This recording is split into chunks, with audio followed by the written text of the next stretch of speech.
मैं पहले मूर्ति सजाने के लिए दूसरे शॉप्स में जाता था, तो वहाँ पर कुछ इश्यू हो गया। सो मैं और मेरा पार्टनर हम दोनों ने ऐसे कंसिडर किया कि हम क्यों ना हम खुद मूर्तियां लाकर ज्वेलरी वर्क करें। फिर 2018 में हम लोगों ने फर्स्ट टाइम 65 गणपति का आइडल्स लेके आए और तभी से हम लोगों ने शुरू कर दिया। तो एक्चुअल में हम लोग जाते हैं जनवरी मंथ में स्पेन में, तो वहाँ पर जो रहते कि वो लोग पहले क्ले से मतलब जो शाडू मिट्टी रहती है उससे एक अच्छी मूर्ति तैयार करते हैं। उसको कवर करने के लिए, उसका ढांचा बनाने के लिए कुछ अलग मटेरियल यूज करते हैं। उसके ऊपर वो मोल्ड तैयार होने के बाद फिर चाहे वो पीओपी का हो या इको फ्रेंडली का हो वैसे तैयार कर देते हैं। और हम लोग जाने के बाद वहाँ पर पूरा अलग अलग मूर्तियां रहती, तो उनसे चूज करके एक जो बप्पा की नजर रहती है वो सामने देखकर या कुछ आर्टिफिशियल ऐसे अलग टाइप की मूर्ति देखते है तो वो हम लोग सिलेक्ट कर लेते हैं और कलरिंग के लिए जो हमारा बनता है उसी के पास दे देते हैं। मेरा ज्यादा करके फेवरेट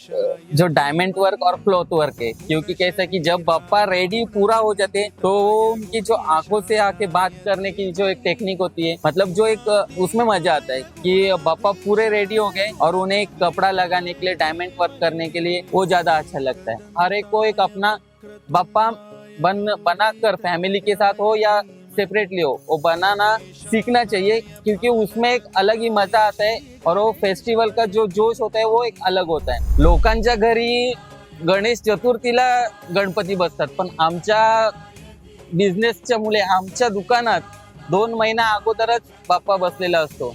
त्याच्यामुळे एकूण एक मूर्तीशी आमचा लगाव झालेला असतो। आम्हाला खूप त्यांच्यासोबत अटॅचमेंट झालेली असते। त्याच्यामुळे मग आम्हाला जेव्हा बाप्पा लोकांच्या घरी जातो तेव्हा आम्हाला जास्त दुःख होतो की आमचा हा शॉप रिकामी होणार आणि आता आम्हाला परत पुढच्या 10 महिन्यानंतरला 10 महिन्यांसाठी ही वाट बघावी लागणार। हे मी स्वतः नाही सांगत, तर माझ्याकडे येणारा कस्टमर त्यांचे रिव्ह्यूज असतात की तुमच्याकडच्या मूर्त्या ज्या आहेत त्या खूप हसऱ्या बोलक्या आणि नजरेच्या डोळ्यामधून जे भाव प्रकट होतात त्यांच्यामुळे ते रिअल वाटतात। जेव्हा मी दुसऱ्यांच्याकडे जात होतो मूर्त्या डेकोरेट करायला, तेव्हा मला माझी आई स्वतः सांगायची की तू का नाही स्वतःच हे बिझनेस चालू करत, तू मूर्त्या घेऊन ये किंवा तू बनव। तर तेव्हा फक्त आई मला हे सांगायची, पण जेव्हा मी डिसिजन घेतला तेव्हा आई बाबा दोघे खूप खुश होते, त्यांनी खूप सपोर्ट केला आणि आता मागच्या 1.5 वर्ष अगोदर ते दोघे एकत्र आम्हाला सोडून गेले। त्याच्यामुळे मला खूप दुःख झालेलं होतं।